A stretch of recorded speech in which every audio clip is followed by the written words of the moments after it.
Can everybody hear? Peace be upon you.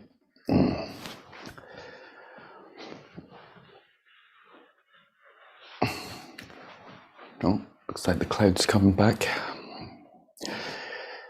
Happiness down the drain. It's like, never mind identifying with the clouds of your own mind. But it's like happiness, unhappiness, happiness. Because we all know that all you need to do to attain real happiness is move to LA. It's the source of all happiness. Because it's sunny there all the time. Like clearly the causes and conditions of the external world are the causes and conditions that make your mind happy or not, isn't it?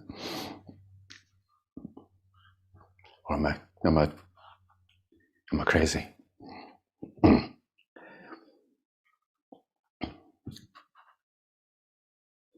It's funny how crazy we get, isn't it? Everybody knows I'm talking complete garbage. But when we're talking to ourselves, it's like, oh, the sun's out. I need to have some sun. I can't be happy.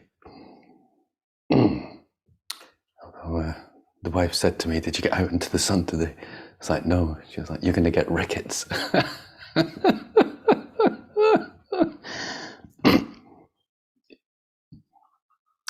don't know if that happened to a lot of the yogis in the caves in Tibet on their 20-year retreat, but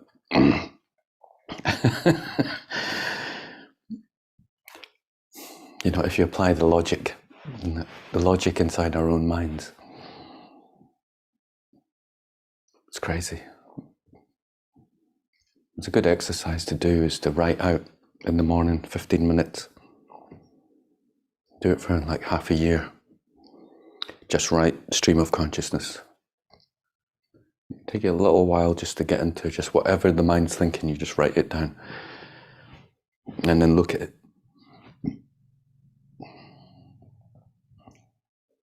It's not Shakespeare, it's not like the monkeys. If you just leave them alone for eternity, some monkeys with typewriters will eventually type out Shakespeare. I mean, have you ever heard so much nonsense in your life? But, it's like we could spend eternity trying to pull ourselves up by our shoelaces, but it's never going to happen. Just giving it a longer length of time isn't going to make it happen. You put a lot of chimpanzees in a room with typewriters, they're not going to write Shakespeare, no matter how long you put them in the room for. No matter how long you listen to the mind, and samsara will not end. There's no end to it. It won't just end. You just watch what you write down. It's absolute madness. So it's a great exercise to help, we should do it consciously, to clear out the mind. 15 minutes every morning, just no censor. And whatever you do, don't let anyone read it.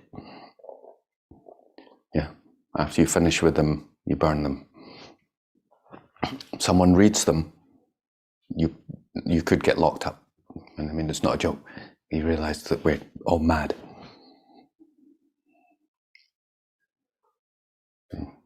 But just come back to simple things like, is the sun the source of happiness? And when you grasp a sunny day, then so many things get in the way of you getting out and spending those two hours in the sun. And the grasping somehow creates more obstacles for it to happen. Have you noticed that? It creates a tightness around it, and then other things kind of just seem to bump in the way and get in the way, and there's a tightness.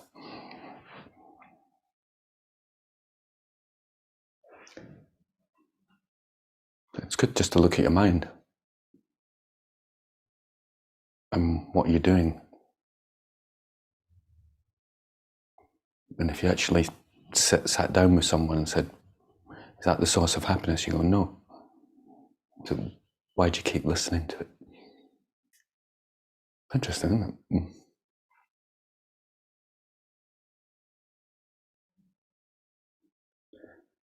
So, you can think of the Dharma as like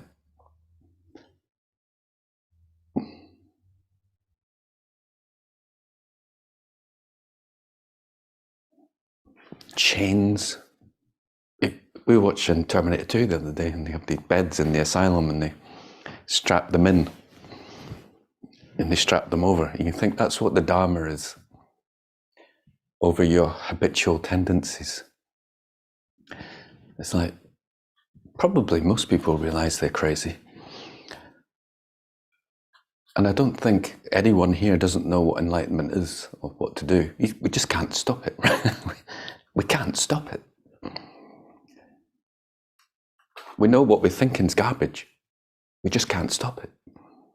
We just go into it again and again. If someone, as soon as you stop and go, is it garbage? It's garbage. Even the Dzogchen, the simplest thing, it's like, who's experiencing the garbage? And as soon as you stop and rest, oh, it's not there. And when we're in that space, there's no problem. And immediately we go back into it. Don't we? And the Dharma is just a way of just trying to hold, get you, you're crazy, just strap you into the bed until the craziness passes away. And then you can just be. Kind of like that, like the methods. It's not like you don't know. It's like how to stop doing what you know is wrong.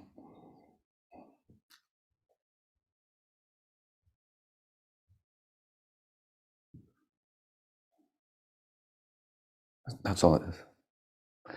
You just need to hear the instructions again and again and again, just to break us out of this strange spell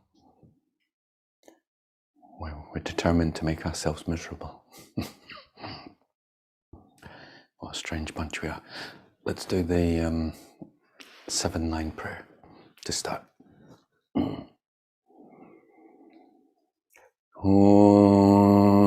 Organ yogi nu job sang pema gesa dompola yang sen chogi nu jubni pema jungne jesu dra kodu kandro mampa kor ketki jesu datruki jingi lapchur shaksu sol guru pema siddhi hum. Organ yogi nu job sang pema gesa dombola yang sen chogi nu dribni pema jungne jesu dra kodu kandro mampa kor ketki jesu datruki jingi lapchur shaksu sol guru pema siddhi hum. Organ yogi nu job sang pema gesa dombola yang sen chogi nu drupni pema jungne jesu dra kodu kandro mampa kor ketki jesu dadruki jingi lapchur shaksu so guru pema siddhi hum. Let's relax into the body.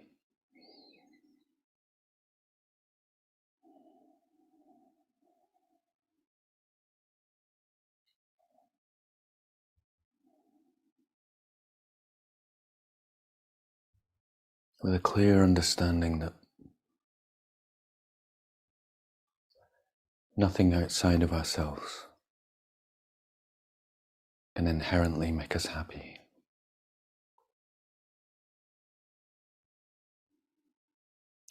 If it did, every time we experienced it, we would increase our happiness.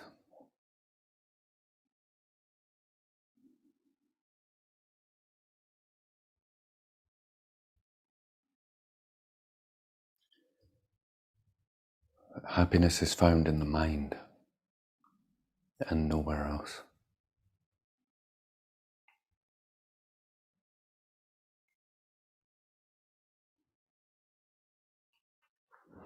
Relax into the body.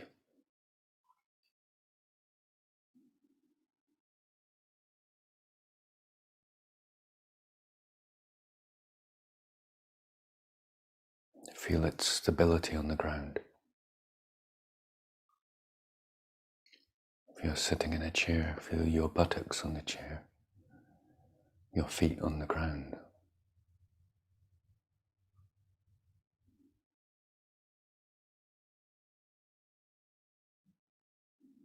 Your spine is straight, bringing the element of alertness into your meditation.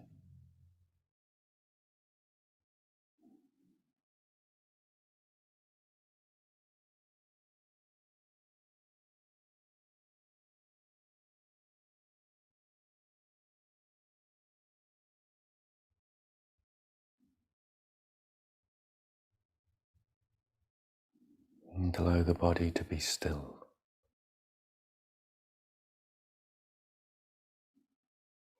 Dignified.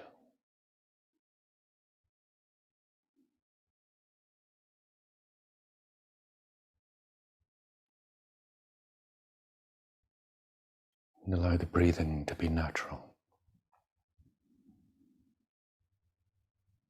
Like you're fast asleep.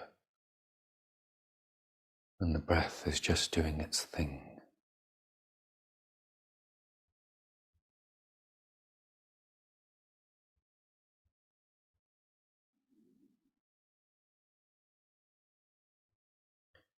And with the mind, drop all philosophies, all thinking about spirituality. How does it feel to be alive and just experiencing this moment?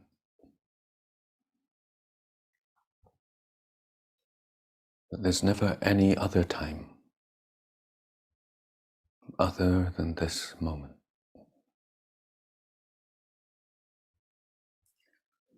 Without philosophizing, but by direct experience. Just be in this moment.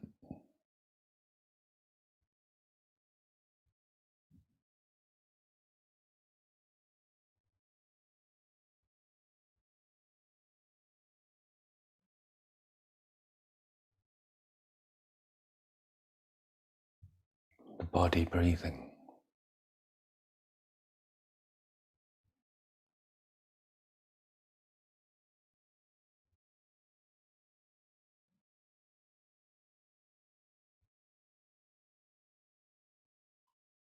The consciousness knowing.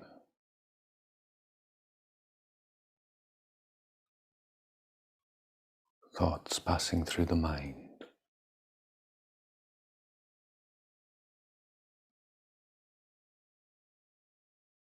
Different sounds arising.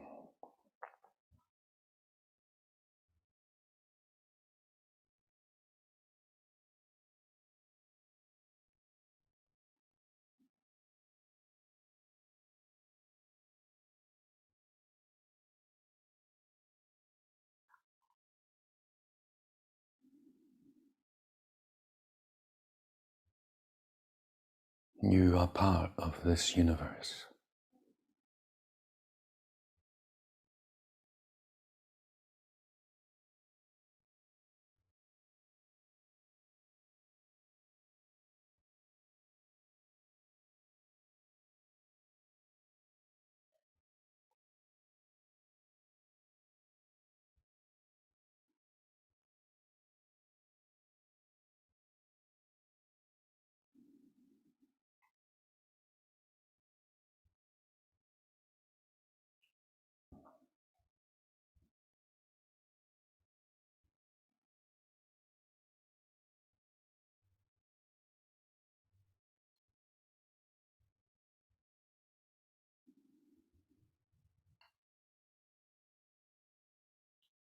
Gently open your eyes and allow the senses to be.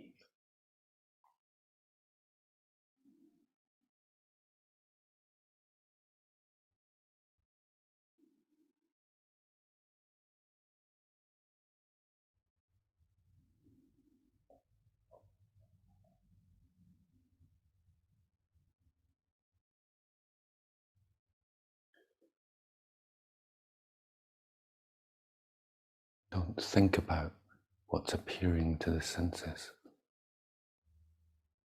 You're just aware.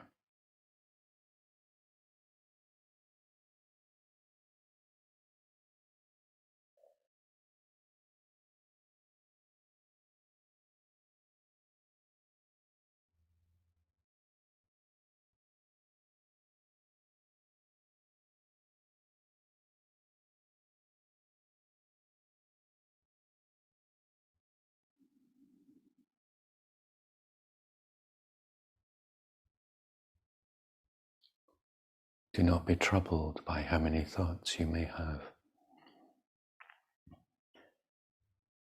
Don't interpret it as a problem.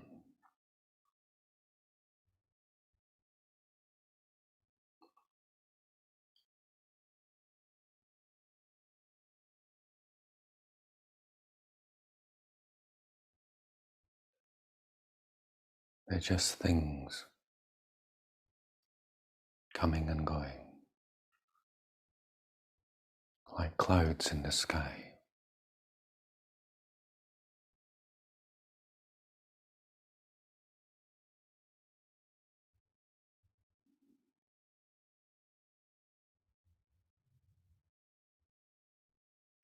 Kalu Rinpoche says the truth is so simple, we simply can't believe it.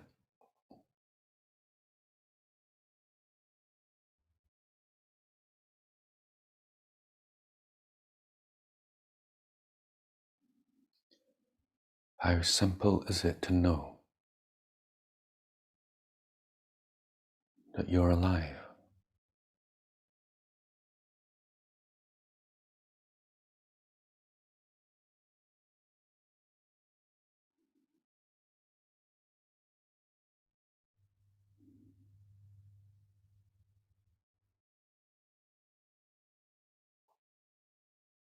Just the fundamental sense of knowing.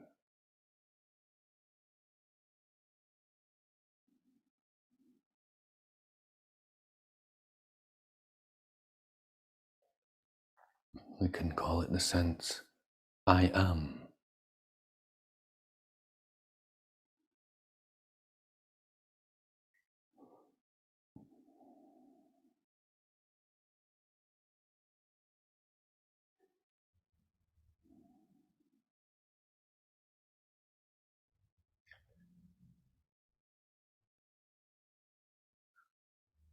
If we consider that we spend the majority of the day unaware of our breath,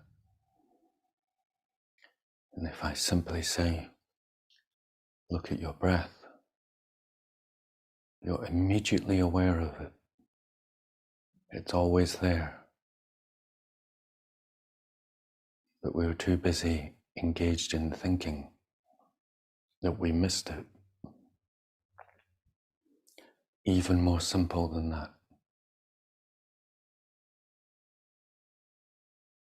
The sense that you know you are, that we miss all the time by thinking.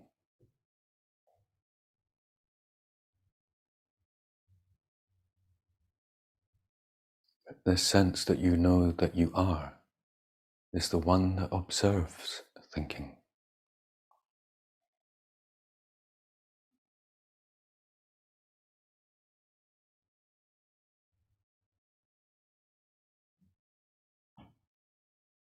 It's the one that observes that you are now middle-aged.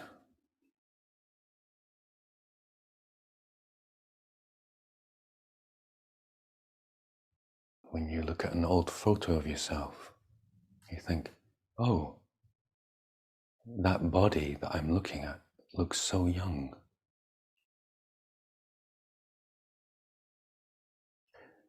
At the time of the photograph, you didn't think that you looked young.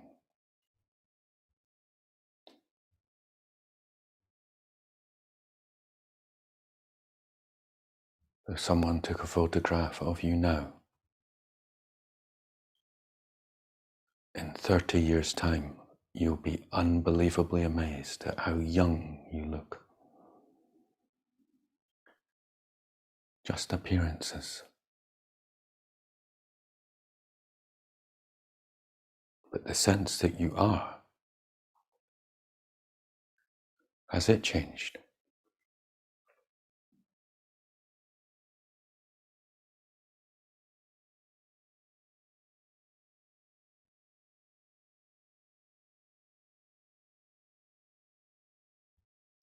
Is it difficult to know this? Or is it completely obvious?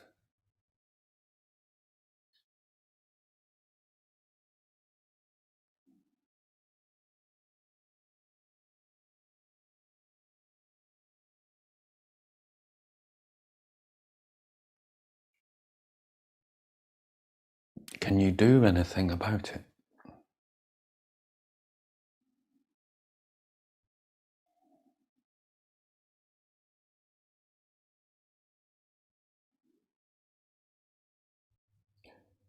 The one that thinks it can do something about it, is that just a flicker in time?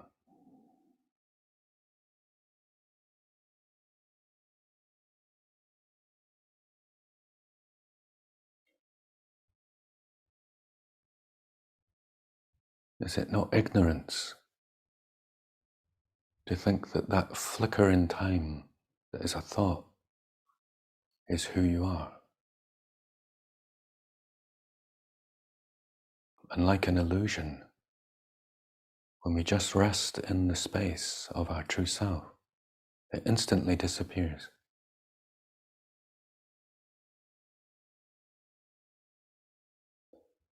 We don't have to do anything to be in our true self. We're always in our true self.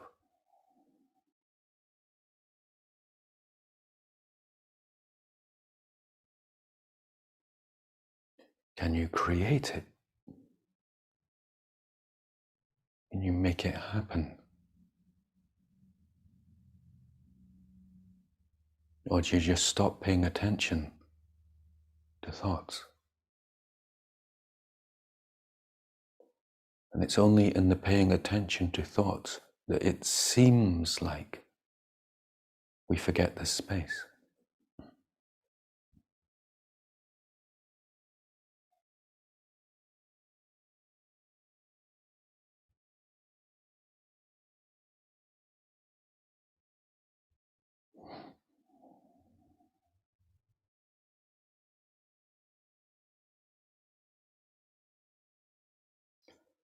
Look very carefully and check, does this space have any problems?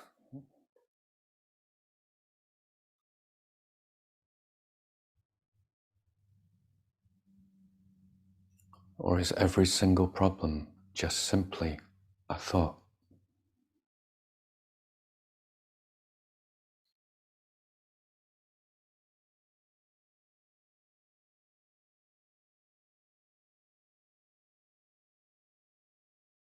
Is the future a thought?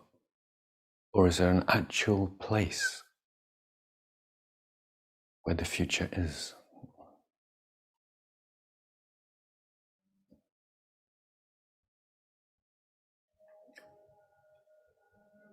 Or is it eternally now?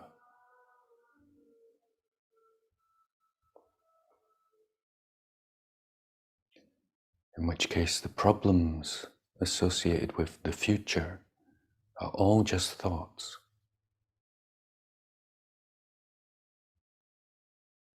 And the awareness doesn't have any problems.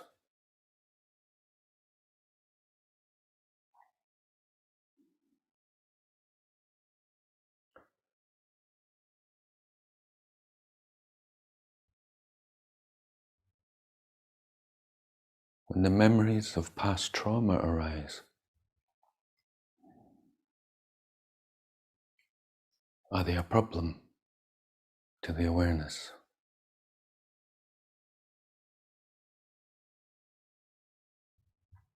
Or are they just a feeling? And without the conceptualization trauma, they simply come and go. and the awareness self has no problem.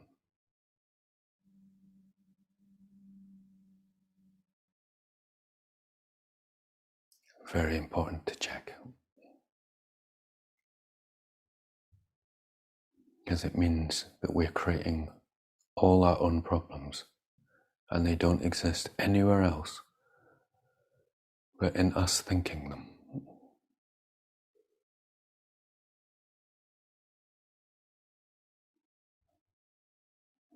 And the source of all our refuge is already who we are.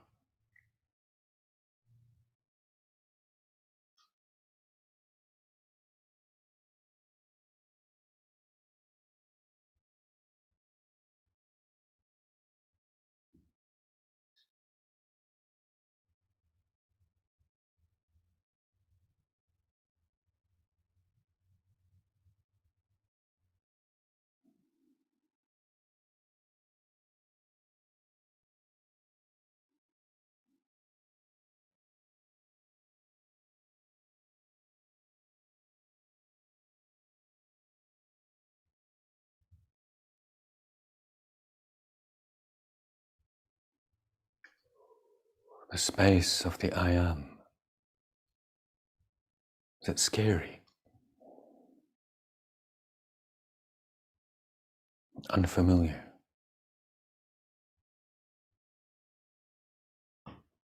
Something you're making up that's not really who you are. You're someone with problems.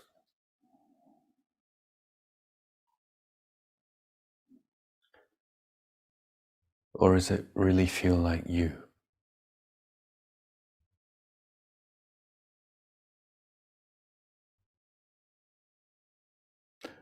And the one who has problems is actually very temporary and disappears very quickly. And in fact, we can't even remember any of the problems we had 6 months ago. The day-to-day problems. They're all gone.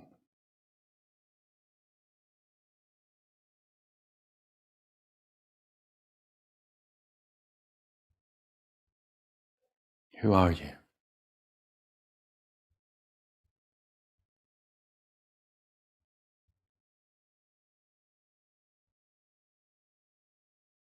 Are you a thing, a thought, an idea?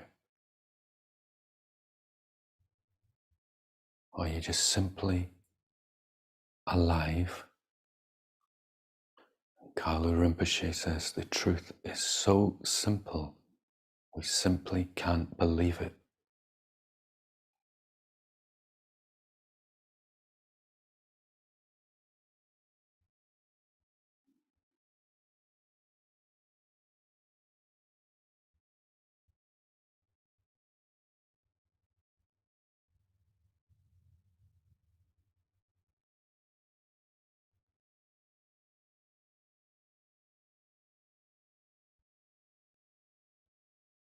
Can you do anything to maintain it?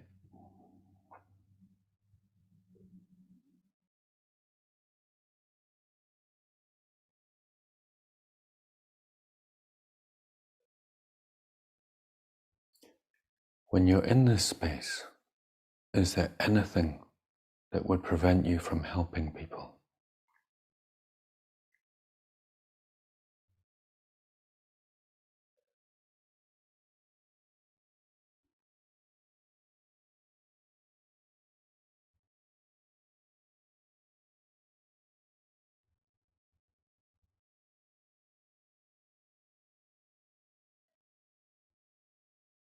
Can anyone harm it?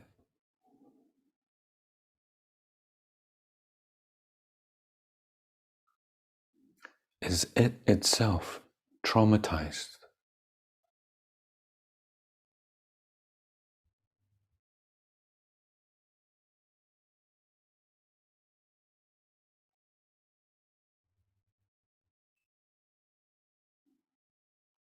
Or is it eternally fresh?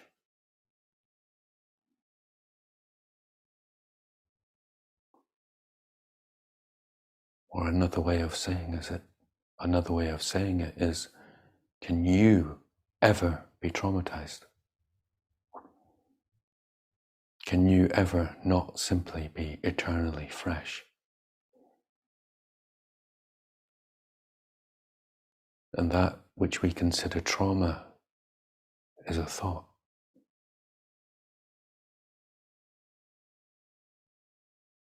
It's not you.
Let go of everything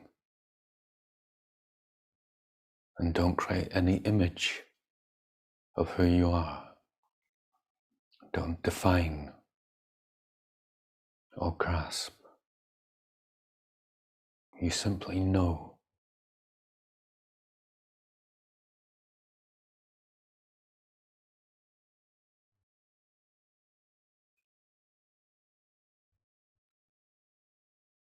Allow life to unfold, and you always cope,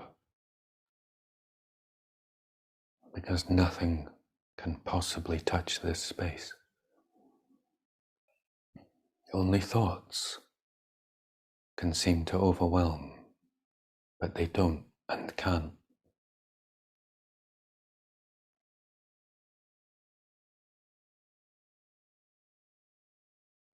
Trust in yourself.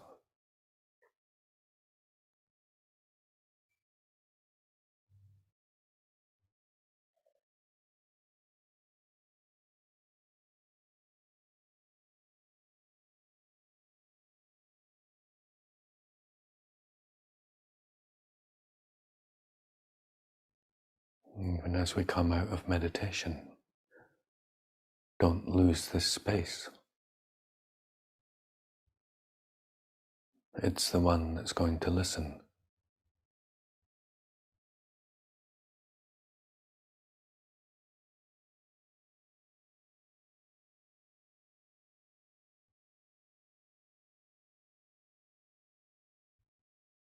Gently take a minute to relax, stretch.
I thought once we get into the Bodhisattva way of life. Just read some passages from A Jewel Lamp Praise of Bodhicitta by Kuno Rinpoche. He's one of the teachers of the Dalai Lama. He's the guy who lived anonymously in a Hindu temple as like a sweeper, and people used to throw stones at him when he's meditating and just mock him. And then one day when the Dalai Lama was passing and Dalai Lama stopped and bowed down to him, people kind of figured maybe he's not maybe he's not how I've been relating to him.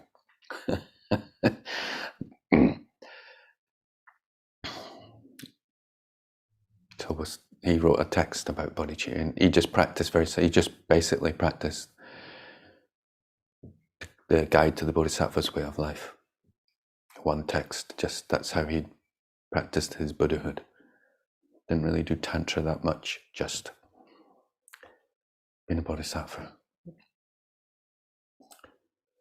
Gazing with undivided faith at the Buddhas, their Dharma, and their followers, the Sangha, I seek refuge in and pray to them. The Lord who seeks to help, who originates from the full moon of bodhicitta, is the Guru of the world. In samsara there really is no other to be found. How could the trinkets of others, apparently fine explanations, ever compare with the words of the one whose meaning is like a wish-fulfilling gem? Whoever has a wise and honest mind sees that the Buddha's supreme doctrine that withstands the threefold analysis is like a pond and goes there like a swan. Who would not cleave to the refuge provided by the Buddha, who has completed his own and others' aims, and who possesses the 8 special attributes, such as not being known through descriptions by others, and so on? For whom is the Dharma not a refuge, characterized as it is by the 2 truths and the 8 special attributes, such as being inconceivable, non-dual, and so on? For whom is the noble assembly not a refuge with its 8 special realization and freedom attributes, free as it is from the obscurations of attachment, impediment, and a lesser path, and with the realization of how things are, what there is, and the inner? I think that even with Sarasvati in one's throat, it would be hard to find an example of the great wish-fulfilling bodhicitta tree, which so easily accomplishes people's desires, flourishing in the ground of compassion and watered by love. How could the wish to help that a mother, father, sage, or even Brahma has possibly extend to every living creature like supreme bodhicitta? Just like the lotus among flowers is bodhicitta supreme among all virtuous thoughts, since having it brings immediate and final happiness, one should make every effort to produce it. Since even knowledge of all modes of meditation has its origin in just this supreme bodhicitta, those who wish for freedom should certainly make it their work.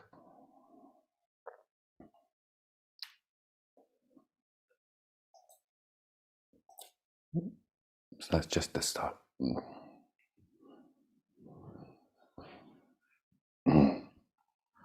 Does anybody have any questions or anything coming up for them at the moment?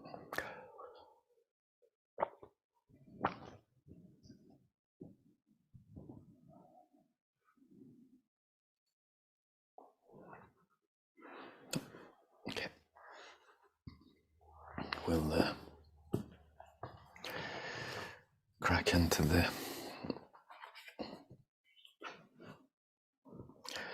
Bodhisattva vows. So we'll start with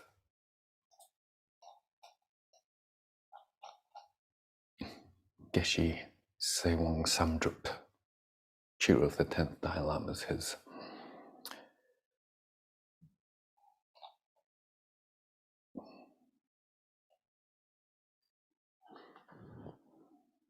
Where are we?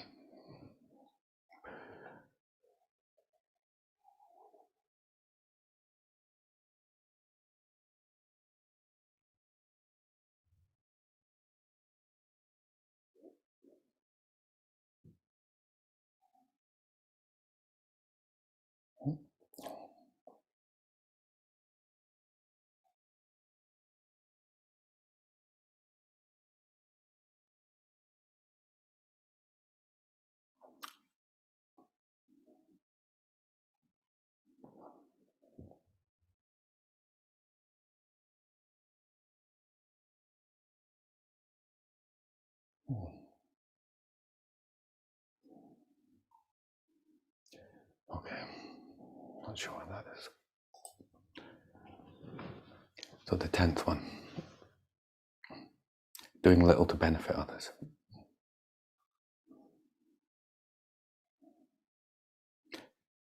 An austere, solitary lifestyle is appropriate for Hinayanis because their principal objective is to renounce attachment and thereby attain their own liberation. However, a Mahayanis should not needlessly diminish his or her capacity to help others by shunning wealth, reputation, or involvement with other people. If we do this without a special altruistic motivation, we incur a secondary downfall. This commitment advises us that if we have bodhicitta motivation, we can increase our wealth and reputation, providing we use it solely to bring increased benefit to living beings.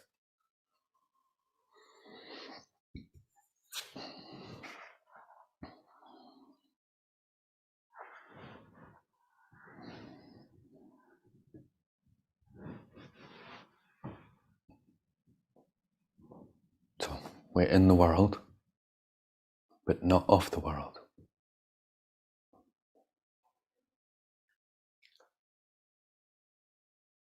We can see that for many people, a preliminary stage when they can't cope with the world is to run away from it. Very helpful.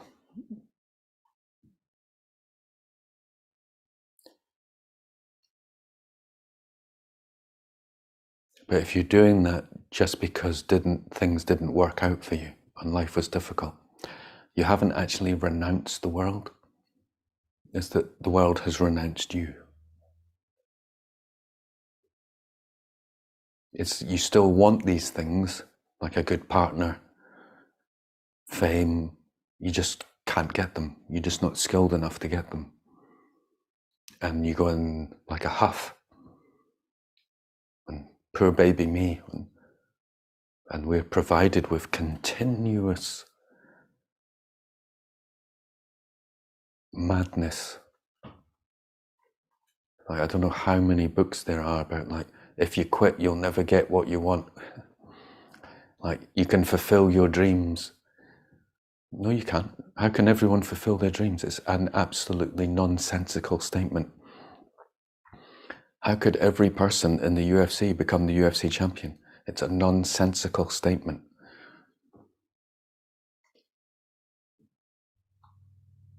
You understand? How can everyone in the UK be a billionaire? Then there's no value to money. It's nonsensical. But it sells books. You make a YouTube channel on it. How to follow your dreams and get what you, and if you just manifest it and think about it, it's insane. Can't be done. And when you don't get it, you think the world's out to get you. And then the world's rubbish. And that's garbage. And you take a cynical, negative mind, and then that becomes your spiritual path. It's like the world's a waste of time.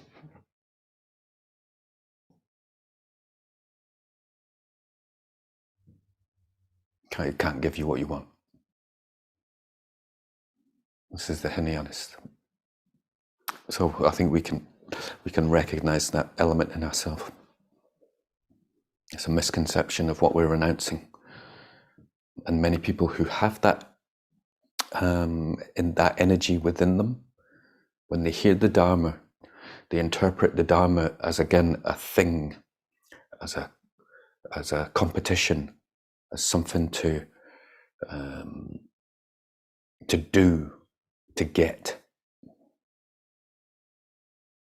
So I've tried these things to do, to get in the world. They didn't work, so now I'll try spiritual practices like meditation and this to do, to get.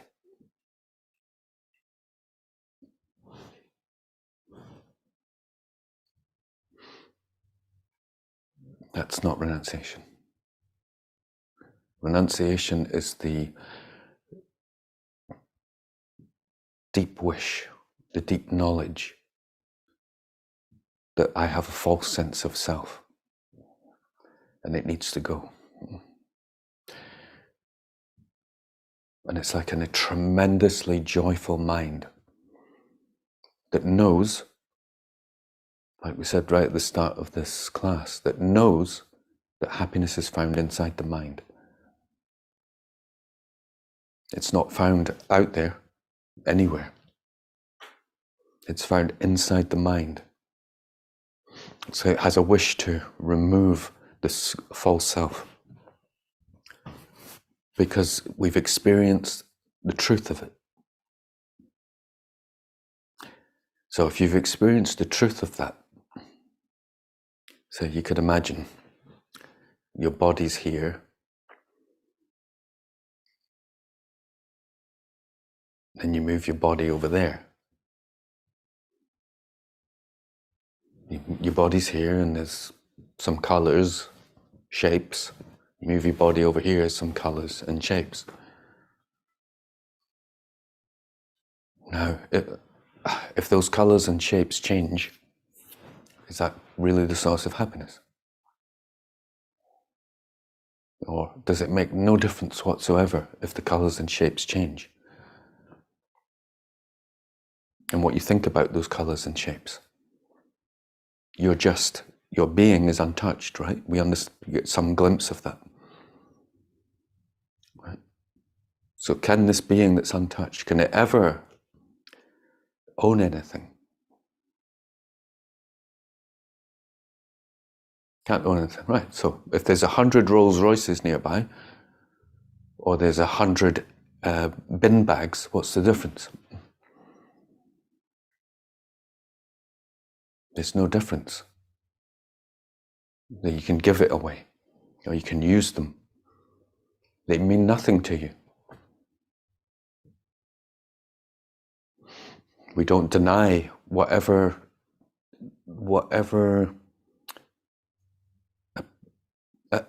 affectation they have to the occurrences and appearances that arise in consciousness. We don't deny that that's happened, but we categorically know that that's not ultimate refuge. If someone takes the colours and shapes of a Rolls Royce away, it doesn't change the happiness here. If someone brings it back, it doesn't change the happiness here, takes it away. The Rolls Royce can get you from A to B, however. Whether you go from A to B, then that's just appearances arising to consciousness. If you don't understand that, then you still might have to withdraw from the world. Because when the Rolls Royce is there, you go, oh! Or you might go, oh, I'm special. The colours and shapes of a Rolls Royce and my conceptions around it make me feel I've achieved something.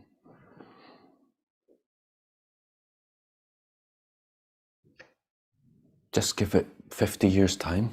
Someone will look back at a Rolls Royce and go, what a crap car.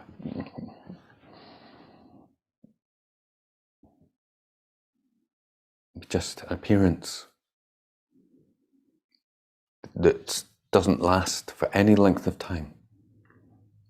There's nothing there from its own side. It's just an appearance in your mind of what is drawing you. That drawing you, that's samsara. Renunciation is the wish to be free from that something is there. That which is preventing you from just resting in consciousness, which allows all these things to play. So if you spend too much time away from the appearances and too self-absorbed in your own fears about engaging, that's an obstacle to being a bodhisattva. So a bodhisattva comes back into the world and understands you have to find the truth within yourself. And we go further into the practice of chod, chud, chod, chid, ching chong ching. Then you go into difficult situations to practice. Yeah, like our current homework is to watch the news and see if your mind flickers, if you think there's something out there beyond the appearances that are arising.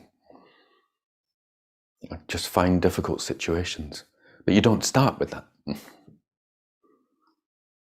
Yeah, called sacred cows.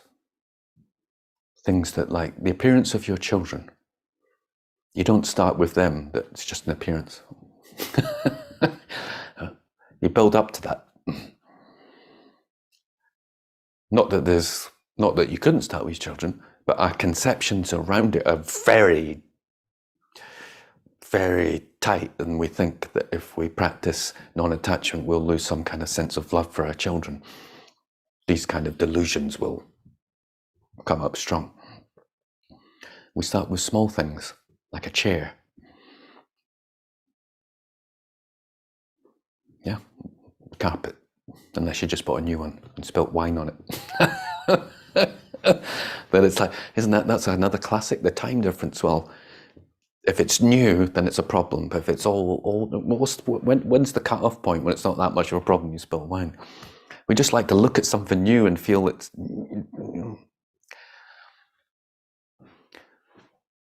How much time do you spend enjoying the newness of a carpet?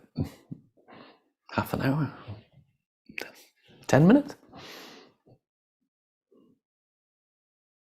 Strange, right?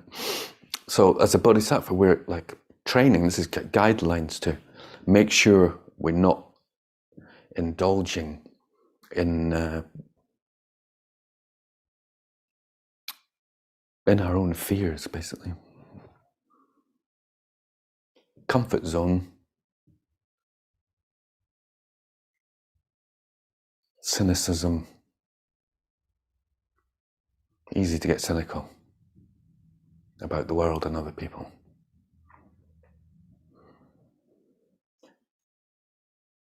But when we get it, then you can see, can't you, that that's more, we will ourselves, forget about like Hinayanas, Mahayanas, we ourselves know that we will be more spiritually advanced when we can do the practice wherever we go.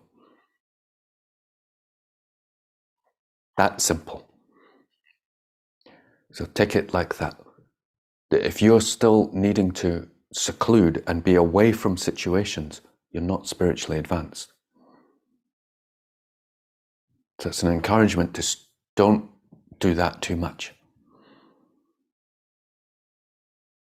Practice in the world, in any situation, and start to train in,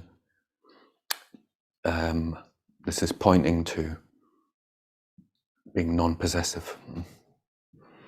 So I think this is still in the section of the perfection of giving, because all the vows relate to the 6 perfections. He's unattached to phenomena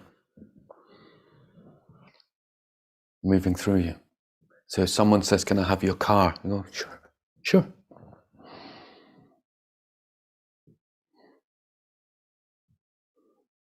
Internally. Then you use your wisdom to see if you give your car to like someone who's drunk. And you're like, no. Yeah, but you're a bodhisattva. It's like, go fuck yourself.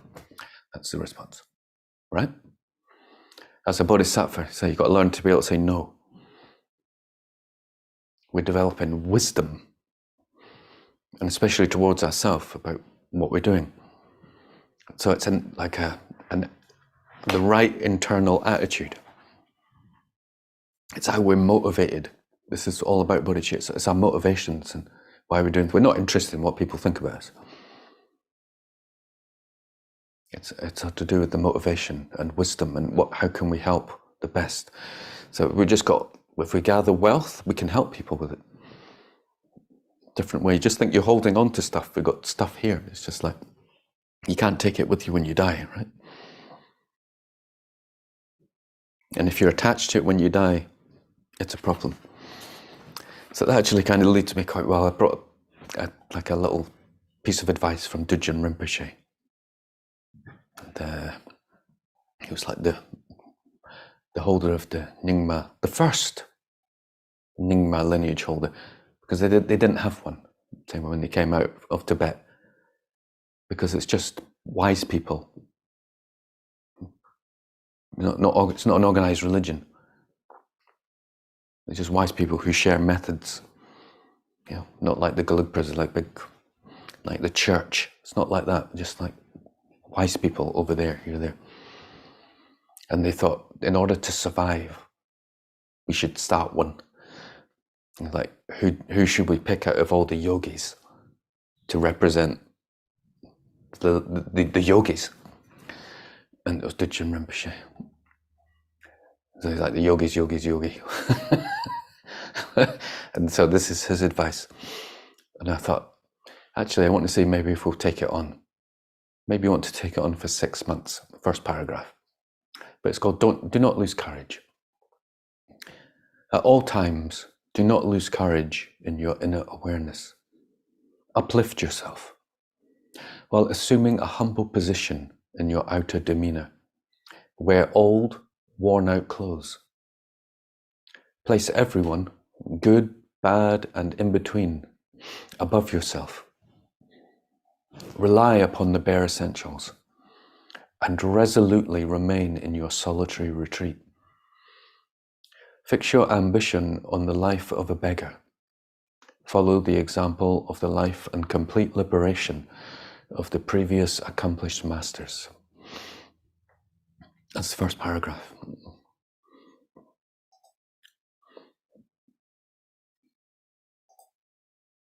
So if you've got a Hinayana mind, you interpret that as something external, right? Well, I've got to give this up now. Well, I've got to give that up. So you can see if you're still in the Hinayana, if what I said came across in some way, you'll understand it's all internal, that you're always on retreat. It's a retreat of grasping. Yeah. He's got a family, he's got kids and stuff. Yeah. It's not too difficult to make the connect. It's not an actual solitary place you go to. He's got a wife and kids. Where are we? But I like this, wear old, worn-out clothes. So if you want, I think, if you come to Zikr or class, you can get the gear on.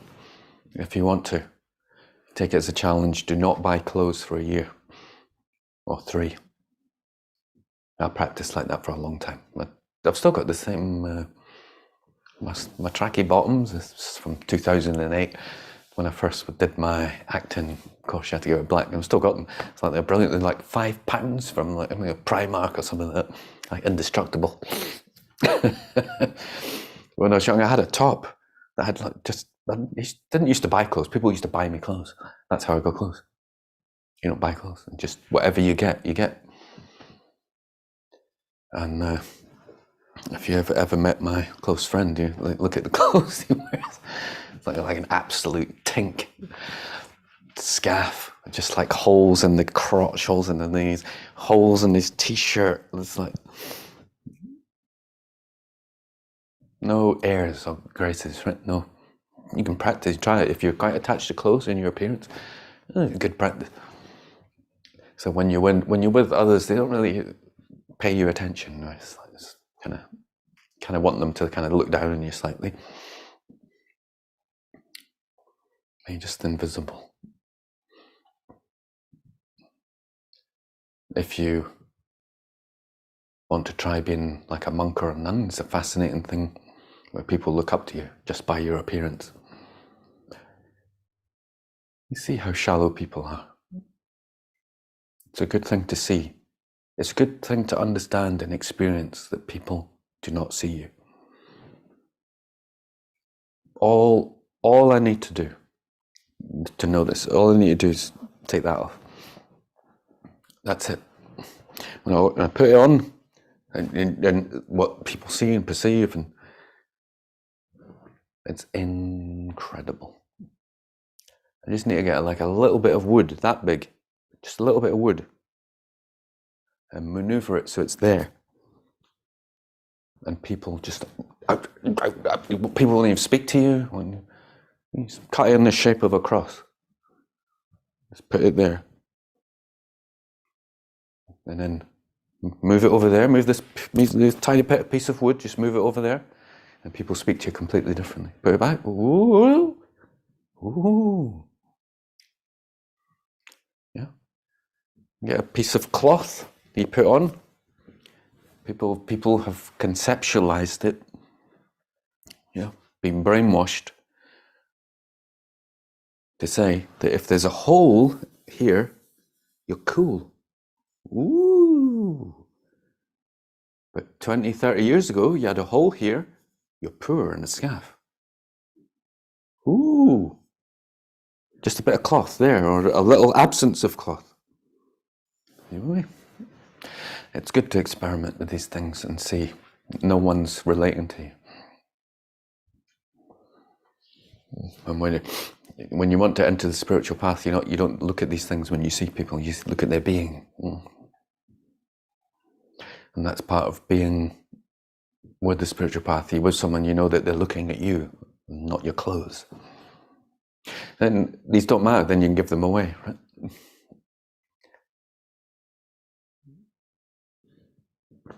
Maybe you're naked. What are you going to do? I'm a sinner. It's illegal, isn't it? It's illegal to be who you are. Let's think about that.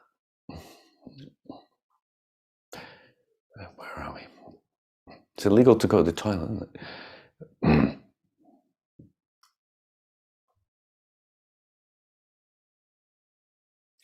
Fix your ambition on the life of a beggar. Or another way of saying it is you're an emperor. You don't own anything. Therefore, whatever comes into you is a gift. But you don't own anything. Everyone just shook their heads and agreed with me. You can't own anything. That's what it means. Not have nothing.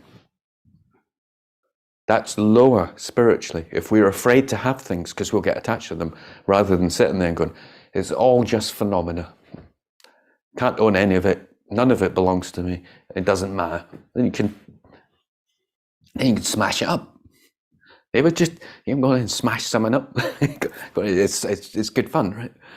And I think there's a film called Office, and they just get like the copyright and they'll get baseball bats and smash it up in slow motion. Doesn't matter. It's completely freeing, isn't it?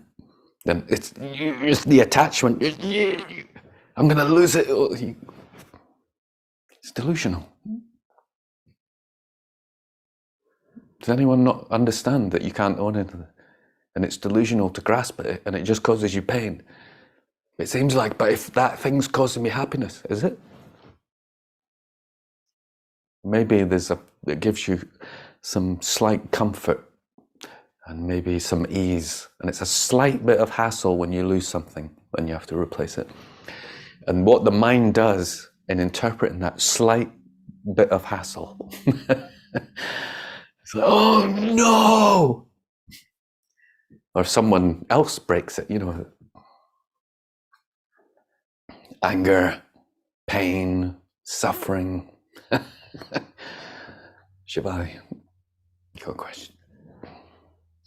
Yeah, just on this topic, understanding it in the mind, but then in the reality of, like, for me, I have some things of very sentimental value that have been given to me by people in my life that are maybe passed away. And it's really interesting how we can put more value on these objects, but then, like, there's almost a vibration to the object, and then it feels like, oh, I don't want to lose this, I don't want to break this, or a fear of of it not being near.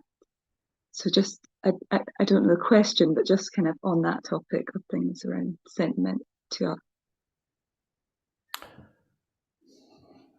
Yeah, to describe the fundamental thing is, and going back to what I said earlier, is you'll enjoy them more.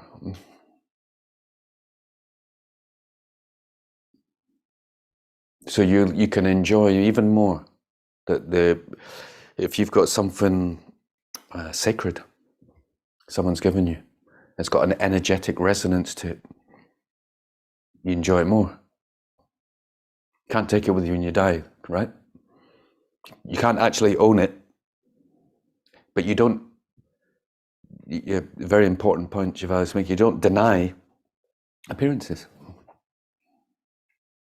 But fundamentally, deep down, you know that it's just a phenomena that's moving through you. The idea that something is just a phenomena and you don't engage with it, this is the shadow side called detachment, which seems that things don't matter and you don't care and you don't do anything. On the contrary, this is the point, you enjoy them more. Osher looked like he's having a great time in his Rolls Royce when he's driving there.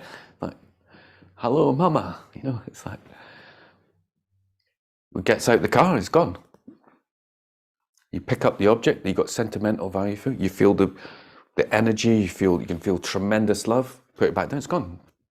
Like that. You can't own it, you don't grasp it.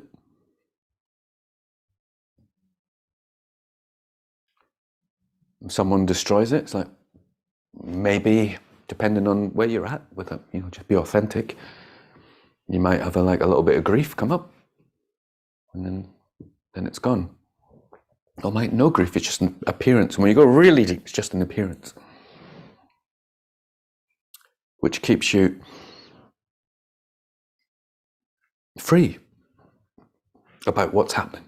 But your grief is just an appearance. We're not becoming like desensitized zombies. That's shadow side, that's detachment. It's that ability to be in the world, in it.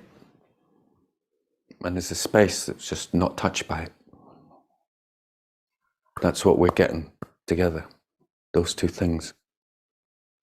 Otherwise, there's a sense of pulling back from the actual enjoyment of life. It's quite a dance. You can maybe speak about it like in the sense when you sense you're getting delusional, angry, like you're actually going to engage in harmful actions, really just go into the space of emptiness. Yeah, and you can use thoughts like, no, I can't own this object, this is just an appearance. It doesn't matter if I lose it, I'm going to die. And it tempers that anger and the extreme reaction. And when you're in a kind of happy, loose state, then you can enjoy the grief that comes when someone destroys a sentimental object. I don't know if you can hear that difference. It's like it's human to experience the arising. It's like it's part of God's experience for us to, someone's destroyed something, means something to me.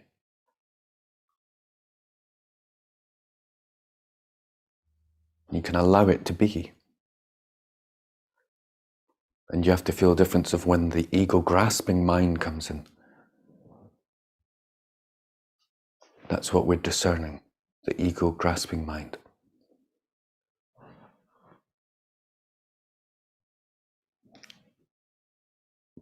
It's something to experience rather than, I think the shadow side comes a lot when we intellectualize about what it means to be detached.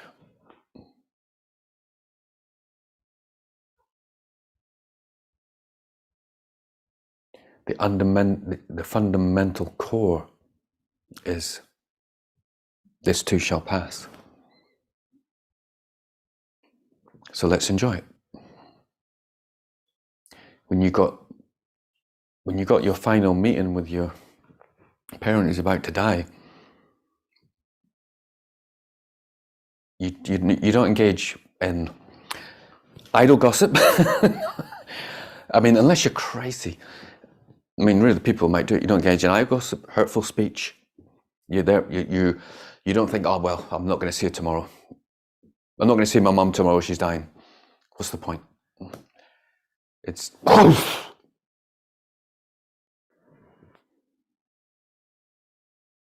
but without the grasping. How can you can't? People do grasp, and there's all the.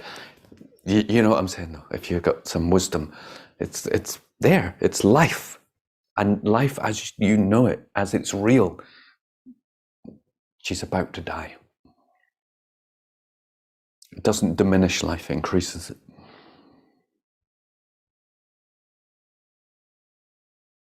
The idea that you can keep your mum there, you'd be in complete torture, wouldn't it? Don't die, people, don't die. It's like, it's delusion.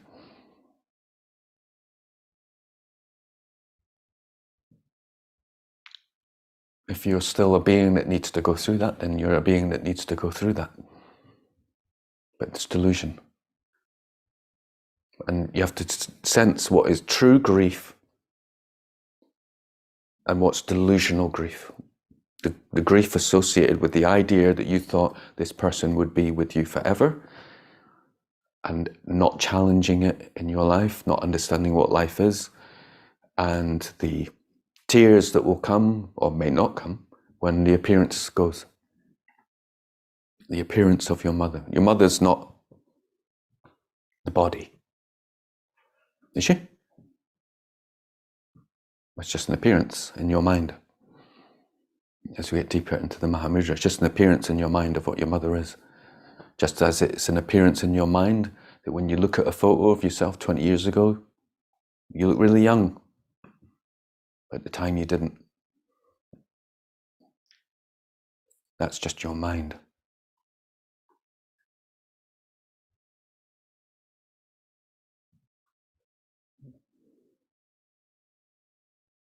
Because I know that detachment and its shadow side of not caring is such an obstacle. It's like some lamas won't do it, but I err on the side of just experience life. You know, that human side. Don't forget, it's about enjoying yourself. It's about being in it, enjoying, experiencing it. And just notice when your mind goes crazy. If you're getting angry, you've gone too far.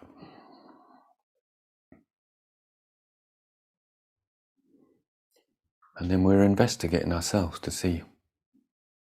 Someone say, what is true grief? Just whatever you're feeling, without the ego self. My favorite moment is, one of my favorite moments that stay with me in movies is watching this B-grade kung fu film. I can't remember. Fong Se-yuk, might be Fong Se-yuk, so his name, Jet Li. And the guy's wife dies. And he goes absolutely berserk. Like flailing around, screaming for about 5 seconds. And he's like, right, okay, done, on, let's go. It's like that.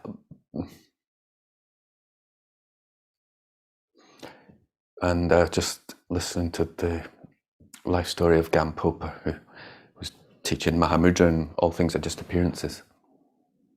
And he's like, his wife died, I think, very quickly, and he's like with his students and disciples, and his children died, and he was unmoved, not even a flicker. Then his wife died, and his students noticed, like, students would be like this, like looking for any fault, and it's like a tear came down his cheek. He said, "Oh, why are you crying? I thought everything's just appearances." He said, "Some appearances seem more real than others." The same was like, I've heard the same said of Marper. He said, "Oh, I thought he said his child died and he was weeping." And it's like, "I thought he said everything was an illusion." He said, "Some illusions are sadder than others."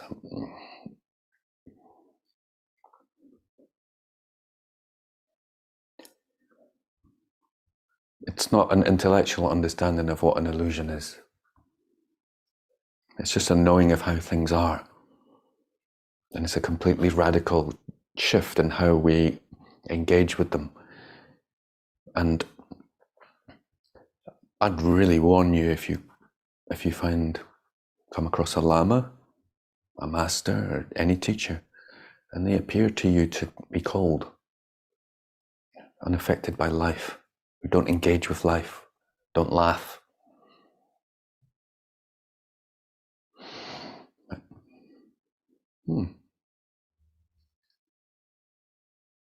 But you may have, if you've been in spiritual circles or you've been to other teachers, you notice that everyone's got a personality.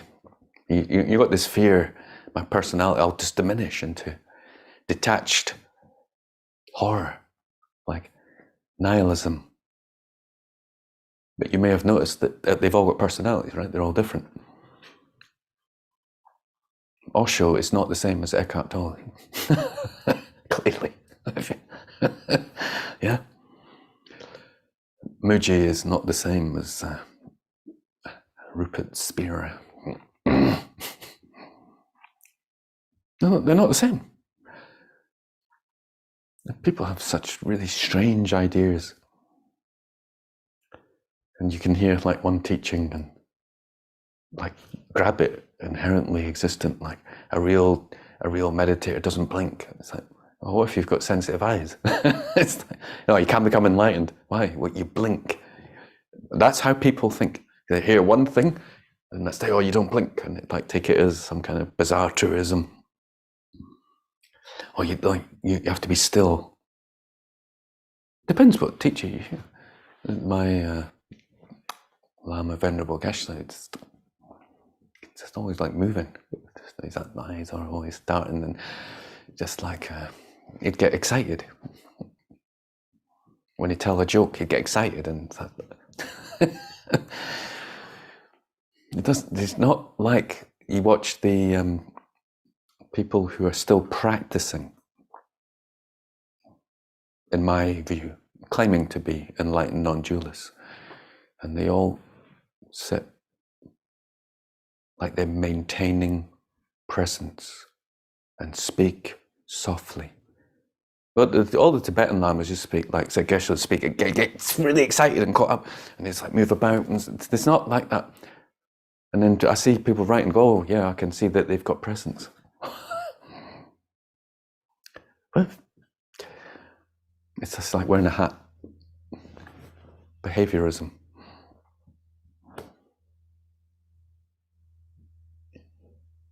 Unless you can see consciousness. Can you see consciousness?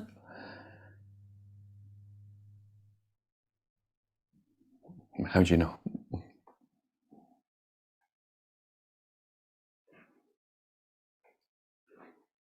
So maybe we'll get back to the Bodhisattva. It will take us for 6 years to get through. Doing little to benefit others. See, you get the idea. Beautiful. What a beautiful kind of guide. So unless you've got bodhicitta motivation, then you can do whatever you like. then you can go off to a cave for 20 years and not speak to anyone. So don't try and judge it from the outside. We're not meant to do that anyway, right? We're not judging anyone from the outside. And that's like the competitiveness edge still moving through us, right? So, ooh, what are they doing? Ooh. 11. Not believing that Bodhisattva's compassion ensures that all their actions are pure. Well, there we go. Just what we're saying. So it's like, oh, they're not doing much to help people. That's like the Christian thing. Yeah, you have to be on a mission. Like the outside world is very real for a lot of Christians. Buddha taught that since higher bodhisattvas have abandoned self-cherishing and are motivated only by compassion, all their actions, even killing, stealing, and so forth, are free from negativity. If we refuse to believe this, we incur a secondary downfall. This commitment advises us that we should rejoice in all bodhisattvas' actions, and that we too should be motivated solely by compassion and bodhicitta. As with the preceding 11 secondary downfalls, each of the remaining 35 carries with it some special advice. Though the advice relating to the remaining downfalls is not explicitly indicated below, we should try to understand what it is as we contemplate each downfall. So yeah, like the language, like if you're just a Buddhist and into it, and it's this like flagellation, downfall. It's not a downfall, it's like you just think upliftment. How are we uplifting ourselves? We're going to uplift ourselves by understanding if we've got compassion, we can do anything we want. That if we can be spontaneous, if we can trust ourselves, if we trust our inner motivation, that's higher than any rules or regulations or what we think is imposed on us from the outside. We know.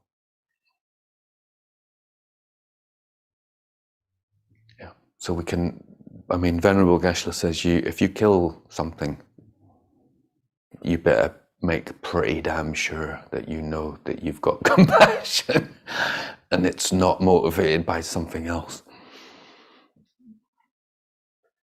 But if someone's coming to, rape and torture your kids, you want to do something about it. I watched the Garchen Rinpoche documentaries. You don't just sit back and be a passive sap when people are engaging in harmful, negative actions. And then this goes into what I was just, when I was at the Sufi school, talking about Kheder, I can't say his name, he's the Sufi mystic who represents consciousness. Like he's immortal, eternal, the precipice of appearance and consciousness, the true guru. But he takes form and he's with Moses, and Moses is like, can I come with you? And he went, yep, but you're not allowed to ask questions. You just got to kind of go with what I'm doing. And the first thing he does when he's with him, he's on a boat and with lots of people, and he breaks the boat, sinks the boat.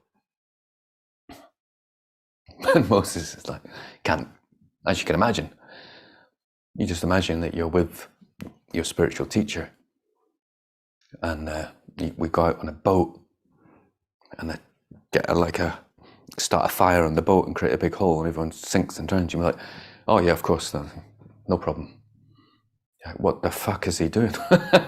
That's what would come through your mind. I'm with a lunatic. I should have stuck with the Christians, or they're all like, it's like, this is madness. And he's like, what are you doing? He's like, I told you not to ask questions. Then the next encounter, they go on, and Kadir kills this little boy. And he's like, what? Why did you do that? He went, that's 2 questions. He said, you can ask one more, and if you ask one more, we're done. And as they go on, he just for no reason and not asking for any money. He just builds this wall. And that's it. And then moves on. Moses can't help it. It's like, why did you build that wall and not ask for any money or any recompense? And kid is like, right, that's it. Our time is over. The first time I sunk the boat because I knew that there was a king who's about to take ownership of all the boats. And this boat belongs to some really poor people. And by sinking the boat, by the time the king's policy's finished, they'll be able to bring the boat back up, rescue it and repair it and save it and still have a boat in which to earn their livelihood. With the young boy, I know that he's going to cause tremendous trouble for his parents, and it's going to cause like disbelief, pain, suffering and misery. And I know that if I just take his body and let his soul move on, that they will have another child because of it, who will bring great joy into the world, into their lives, and with all an increased faith for all. And the third one was there's some treasure in this, where the wall is being built underneath it, that if I don't build it, the treasure won't go to its rightful owners. But with all the things, they all mirror Moses' life and his journey as well, in some ways. So they're mirroring his own consciousness as these things unfold. But if we just look at things on the surface level, why did you do that? Why did you do that? That's wrong. Like a child not understanding what a mother's doing by taking away their sweeties or spanking them, making them understand what pain is, so that they won't inflict pain on others, so that they'll grow up and understand cause and effect. Whereas most people without that don't understand cause and effect.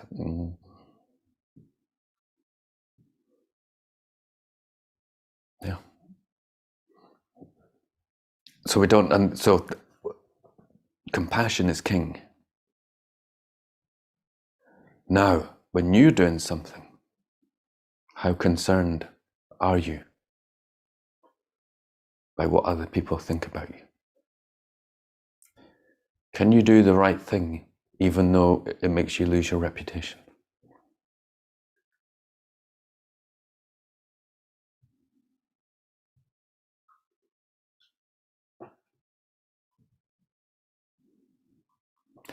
Can you do the right thing even though it makes you lose your reputation? It loses the reputation of the Sangha and your idea of the Dharma. And you're told to keep a good reputation about the Dharma, because that's an important thing. What is the Dharma? What does it mean to help? Is it keeping alive, making people come towards books and ideas? Compassion is king.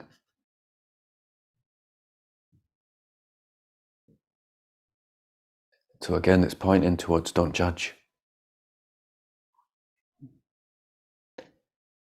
Because Kadir is representing the invisible Sufi who's doing things, and if we only see the outer form, we miss the spiritual path. We're taken by political speeches. We're taken we're seduced by the salesman. Oh, it sounds good. That idea sounds nice.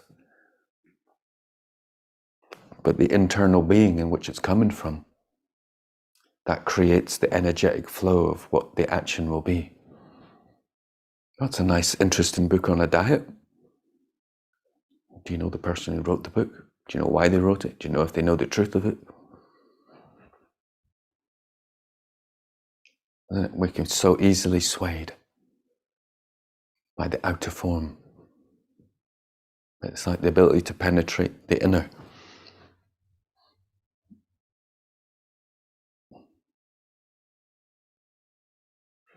Very important. So again, so if you present yourself as a scaff, you're not carrying no hats, no robes, nothing, just except if you come to class. If you're given Dharma, if you're a Dharma teacher, you have to make yourself look nice. I mean, I still don't do very well, but you meant to look nice and present a good image. So, although some Dharma teachers do appear with no clothes on. Usually when they're doing tantra, just a tiger skin and naked. I think in our culture again, it's probably too much. What's the time? 1 o'clock. Makim has the. You getting away shot? No. I think we all need to. Oh, let's just start this one, just for fun. Acquiring wealth or fame through wrong livelihood. Some people, desirous of wealth, praise, respect, and so forth, resort to dishonest means to acquire it. They pretend to be special, holy people, outwardly showing good behavior, talking smoothly, flattering others, praising the possessions of others, while subtly hinting that they need such things themselves, or giving small presents in the hope of receiving larger presents in return. If with selfish motives we behave in such a way, we incur a secondary downfall. We're going to do it. It's what Vajrasattva is for. Yeah, don't worry about it. You're going to do it. This is like now, like, wah! We're just like trying to take that. That's like a mirror to when we're about to do it. And we notice, this is like noticing our Enneagram type. It's like, I'm actually praising them, so I want praise back.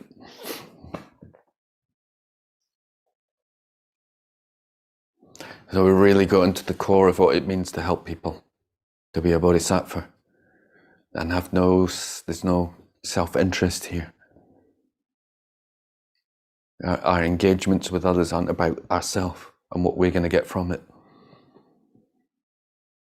But he's kind of talking about what I was just mentioned before, about presenting yourself as a non-dual teacher and speaking in a certain way and saying the right things, hearing the things people want to hear about spirituality. And you don't need to do anything. This weekend enlightenment.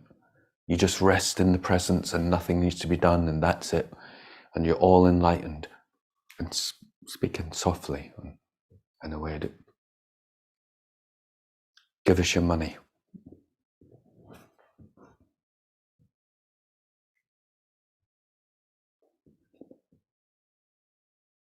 Right?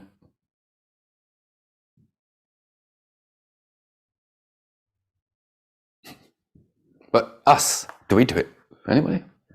Any volunteers? Yep. Okay, yep, there. Couple.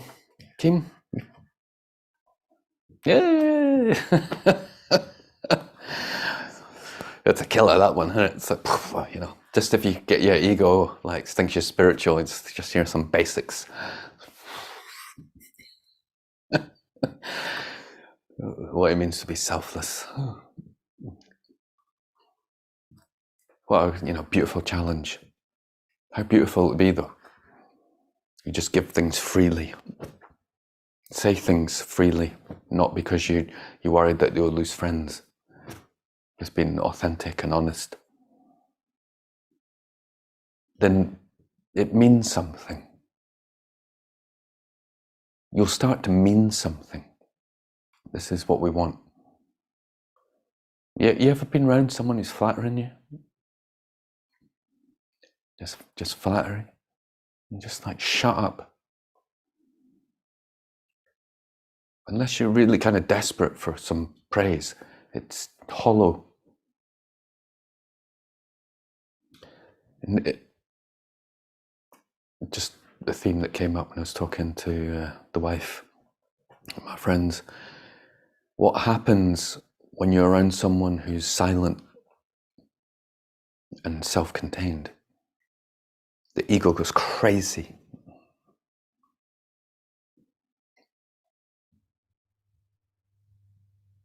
It can end up, you just lock yourself in your room If you're around people who are silent, you're just wanting attention, or you start just saying how good you are, just constantly saying, "Oh no, I know what presence is. I rest in presence," and just the ego goes crazy.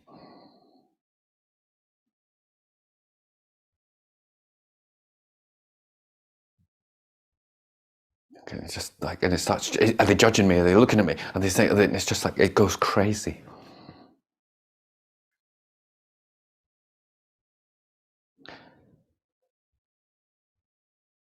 And someone who doesn't just praise you or flatter you for no reason, but when they do praise you, you know it's true.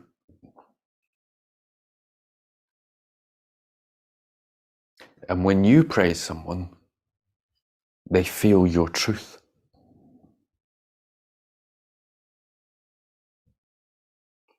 Is that more of a bodhisattva?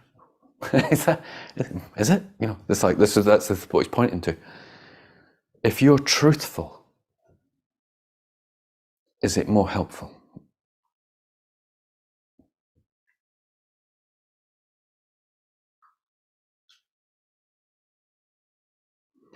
On a lower level down, then we give money to get karma, to get merit, to bring them to Jesus so we'll go into heaven.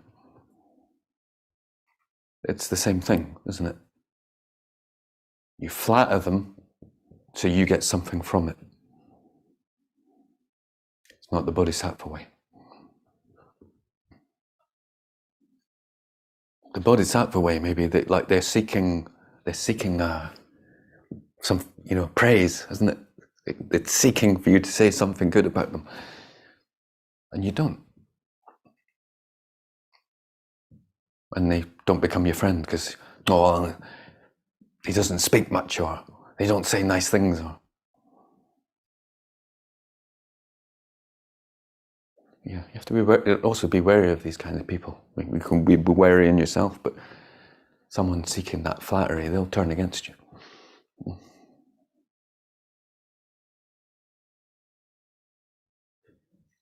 Hakeem. Something I've been noticing in myself quite a lot recently. I don't like chatting. That's just what comes up. You don't like what? Lots of chatting. Right. So in this new job, for example, I'm in an office full of just very chatty women, and I notice quite often, this can happen with my mum as well. It's just a feeling of getting talked at. And I feel I can see there's an attachment to silence in myself and just wanting to feel nice. That's there too. But I often get a bit torn in some situations where I feel like I'm not being authentic if I just launch into this conversation as well about just all sorts of stuff. And there's just such a lack of presence in it with some people I speak to. I hope I'm coming across sounding like a right Egypt. I don't know. And then sometimes I remain quiet and I can feel that they're feeling unsettled by that. But then as I said, there's also the thing of like, if I just start ribbing it away right now, I'm not being authentic myself. So yeah, I don't know. I don't know. That's just something it's come up a few times recently. I don't know if there's a question there. Yeah. It depends. There's no rule, that's the thing. So some days you may feel that you want to just be authentic to your inner self. Some days you'll just go, what these people need is for me to just banter with them. And generally, if you can authentically listen to someone without concern for yourself, that's the main game changer. So you're just with them and they're blabbering away, and give them your 100% attention and love and wanting to hear what they have to say. At some point, they So sometimes they keep going. They just go, "Oh, you're a good listener. You're like," and you don't say anything back, like other than being polite. Oh, okay. Or, what's next?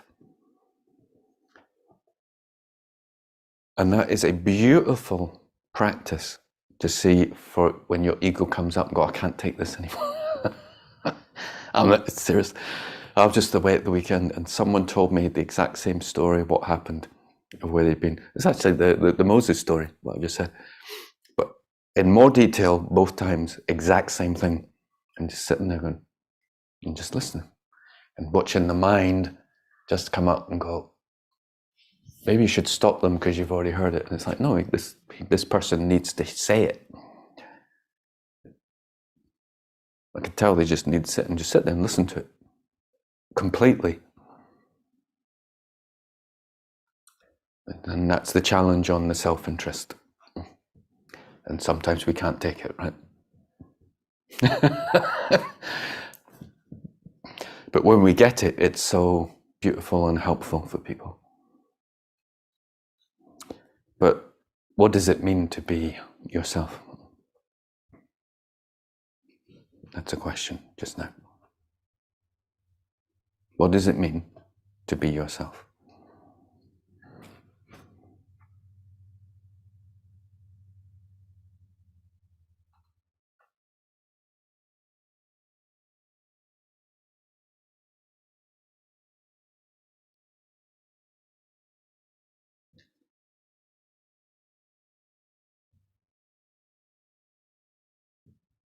I'll get to you in a second, Rahim. I'm asking Hakim, what does it mean to be yourself?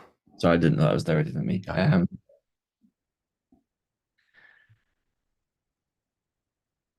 guess at the current understanding, maybe it's, if there's a situation where someone's just ribbing at me for some reason, it's acknowledging acknowledging that there might be frustration there, but also, yeah, I don't know. I think I'm very torn. It's confused inside, and that is what I am right now. So if I tried to implant something on top of that, I'd be like, no, I should just be listening to everything they say. There's a logic implanted on top of me. And that's not being myself. That's an intellectual idea of how I should be. So I don't know. Maybe it's just accepting warts and all. So where does the frustration come from? Wanting things to be different or wanting things to be my way. Right. And is that the real self? Oh, no. So why is the frustration your real self?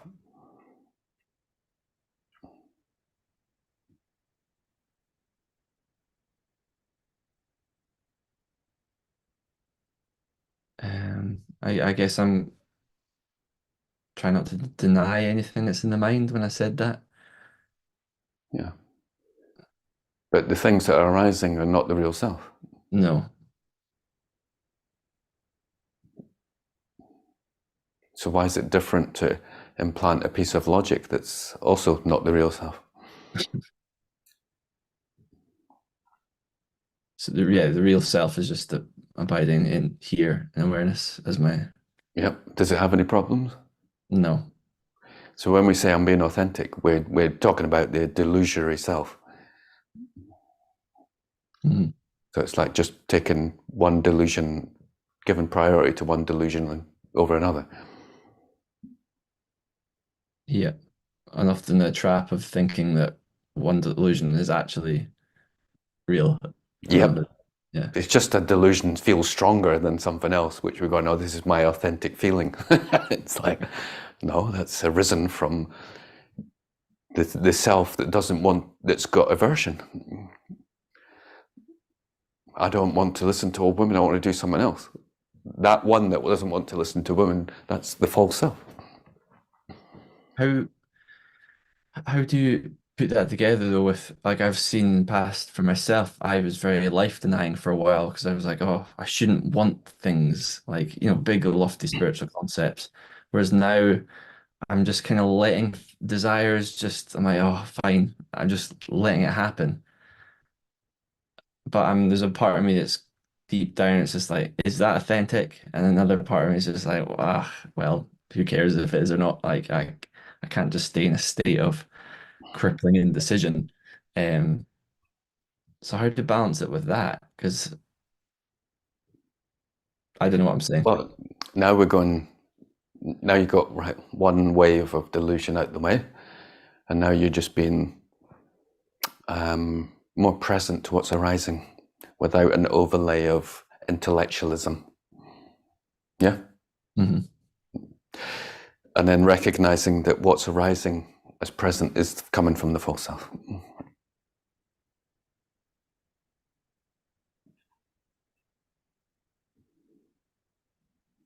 And that we engage in the practice, and when we recognize our limit, it's like, okay, my ego's coming back. But we've recognized it's the ego and not the authentic self. You can have, like, you're not denying the delusionally effects of your false self arising. Yeah, that's what we're now interpreting as an authentic, right? Whereas before, we're denying how we're actually feeling in the moment by spiritually bypassing it with lofty ideals about something and not doing that anymore. But now, the next challenge, I know it's annoying, is to not go into, I don't give a fuck about other people, I'll just do one. I love saying no, like a little petulant child. We recognize our limits and go, I'm at my limit, it's my ego. Rather than thinking it's something spiritual. It is something spiritual to get to that stage. And then recognizing it's not spiritual. I'm just at the limit of my human limitations, and be humbled. And enjoy it. Do you see the difference? Are you with me? I think so. Yeah. So it's not a giving up of the spiritual practice. It's just a humbling, right, I can't listen to this. I can't take it anymore. Right, I need to go and do something. But it's like we can no longer apply the spiritual path. And that's okay. Yeah. Just want to make sure you don't fall into the trap of thinking that that's something spiritual, because you can't keep up your spiritual practice. It's okay. If you can apply even for 1 minute to spiritual practice, it's like a great achievement. But now you've been practicing for a while, now you want to start getting into just seeing how deep the ego goes. And you can't beat yourself up about it. That's the point. I hear what you're saying. I think I was also asking in terms of like just general life decisions, where my life's leading and paths I'm taking and things. It's very, I couldn't tell. It's very hard to tell what's authentic and what's not, and whether it's all just not authentic. It's all just not authentic. That's why. Then you can relax about that. It's like See, there has been a relaxation recently. It's yeah. just like, because I've been trying so hard to get it right for so Yeah. long. It's fine. This is what's appeasing my ego most right now. That'll do. Yeah, it's a humbling thing. I remember my Lama saying, when you realized, then it's a complete and utter turnaround that every single thing you did, thought, believed was wrong. It's quite a clear-cut statement. And when you're realized, he said, you don't go back. This is the distinction to know when you realize there's no more doubts. You can't lose it again. It's there. You don't go back down. It's just So our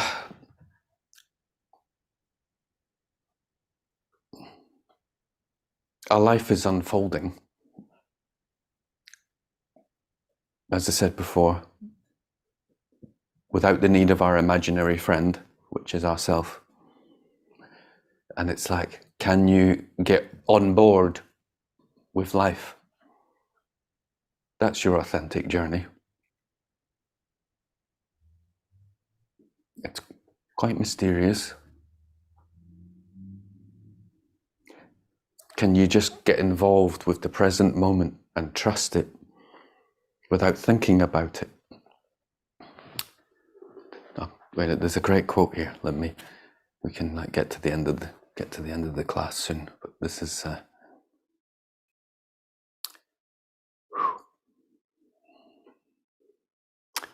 let's Don Juan. A warrior lives by acting, not by thinking about acting, nor by thinking about what he will think when he has finished acting. Absolute gold.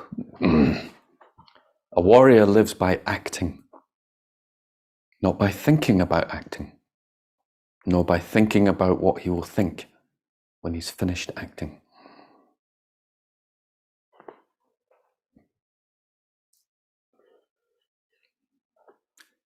They're one of my top favorites. A warrior must know first that his acts are useless, and yet he must proceed as if he didn't know it. That's a sorcerer's controlled folly. Yeah, you're going to die. We're all going to die. We all pretend that things matter. They don't. And then you get in with, like what saying to Chevalier, and it's like, let's get on about it. Uniting those two. But there's a couple of things I wanted to read you, King. That's about following the path with heart.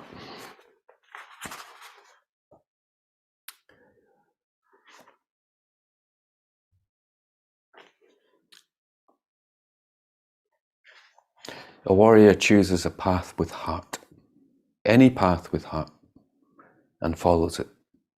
And then he rejoices and laughs. He knows because he sees that his life will be over altogether too soon. He sees that nothing is more important than anything else.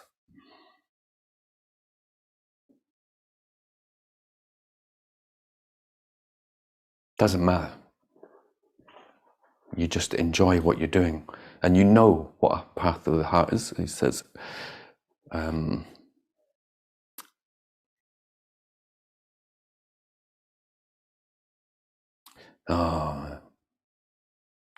these are just golden nuggets to take with you. The most effective way to live is as a warrior. A warrior may worry and think before making any decision, but once he makes it, he goes on his way, free from worries or thoughts. There will be a million other decisions still awaiting him. That's the warrior's way. So it's another one that you know your heart before, and then you abandon yourself to the action. You act, and then you don't think about what you're acting about, and you don't think about you listen to your heart, you rejoice, you laugh, you know that none of it makes any difference at the end of the day, because death's going to take you. So you put all your energy into it, without that ego overlay of what does it mean? It's a lightness, a fluidity, a spontaneity.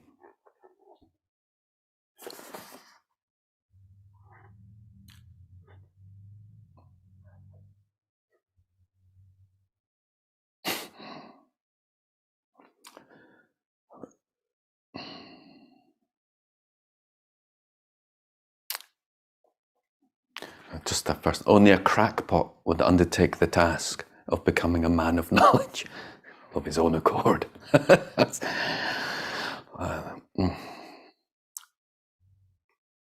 Feeling important makes one heavy, clumsy, and vain. To be a warrior, one needs to be light and fluid.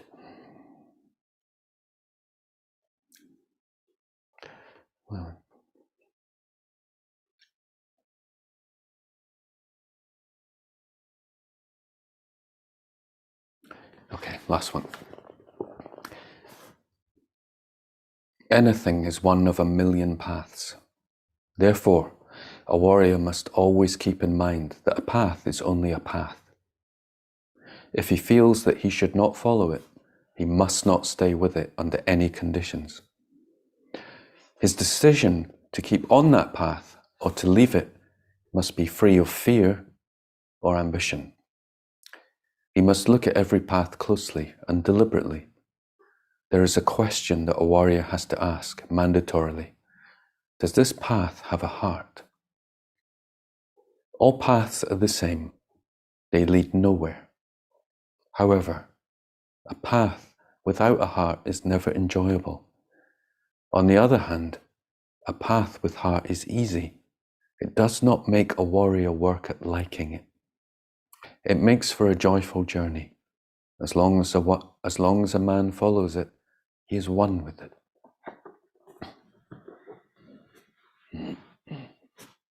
These are something we feel. And we know, we like imbibe the spirit of what's being said there, the intent. You can feel the intent behind it. Yeah, that lack of intellectualization. But this lightness and but you have to be free from hope or fear when making these things. We understand we're going to die. That's what it means, all paths lead nowhere. We're all going to die. What are you doing that doesn't make you work at liking it? Doesn't mean it's not challenging or difficult, but you don't have to force yourself to like it. I've given my own personal examples. I used to do martial arts, and there's always a sense of relief when it was over. But when I'm dancing, it's like my body can't keep up. I have to stop. I don't have to work at liking dancing. I don't have to work at it. I just like dancing. But I had to work at liking martial arts.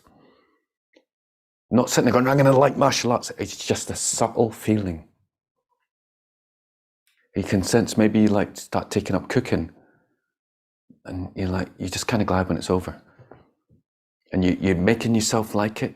Do you know, you're all with me. You've all done that. Something there's enjoyable aspects to it. You're learning something, but deep down you'd rather do someone else if you could. Do you know what I mean? You know what it's like when you're in a job and it's difficult, but you when you wake up in the morning, it's like you've just got a nice feeling about yourself that you're going. I personally have that with the Dharma. It plays out over time. I'm glad I chose what I chose, that I still listen to the same things 30 years later, and it's still just, it's like I know I have to stop, otherwise I will get too full. It's like sometimes I don't want to go to bed. It's like, I can't listen to another one. I know it'll be too full. That's after 30 years.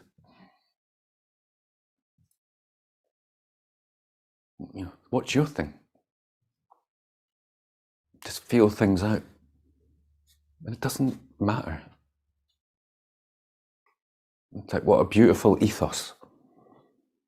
Follow the path with heart, without fear or hope. Or other beautiful ways of, what did God put me on the earth for?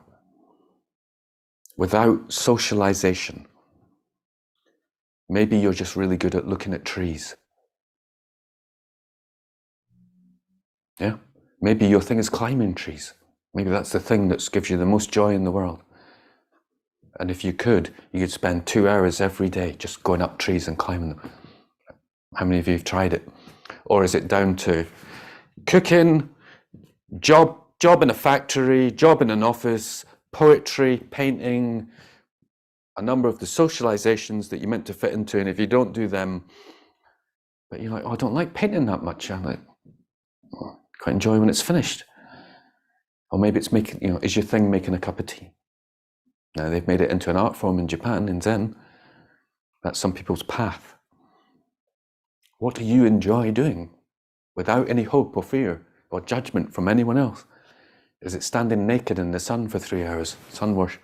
Can't do it in this culture. Native Americans, you can. That's what I want to do. Can you just listen to your heart? Can you? Or maybe it's hard to find the time. We can do a different retreat. We just spontaneously, what do I actually just want to do? That's what the lottery meditation is all about. You can't use money as an excuse. You can't use fear as an excuse. What will you do? What will make your heart sing?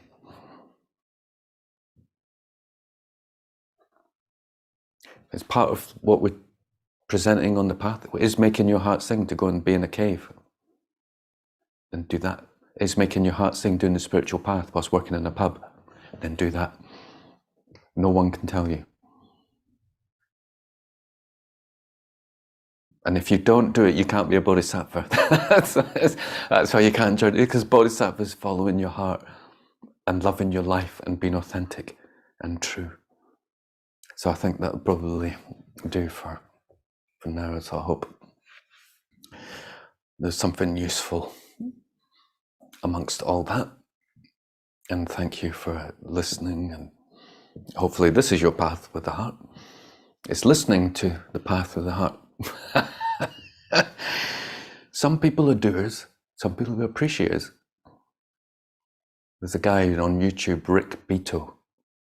I don't know if you've come across him. He's a musician. He was a musician, but his path with the heart is to talk about other musicians. No doubt about it. He's got millions of people. He interviews people now, like Sting and stuff, and they're amazed. They can see the joy he has by just appreciating music. Something like that. So I pray that you have already found it.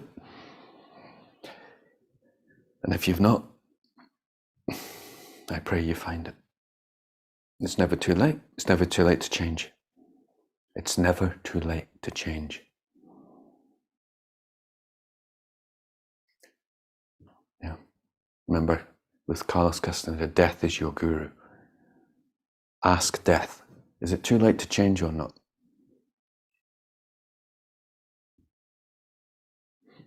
Okay. May every living being find the path with heart. May every living being find joy, freedom, and be released from all sufferings. May their true nature shine forth. And when every being's true nature shines forth as they are, then we have world peace. Bismillahirrahmanirrahim. In the name of God, the compassionate and merciful. Amen. Peace be upon you.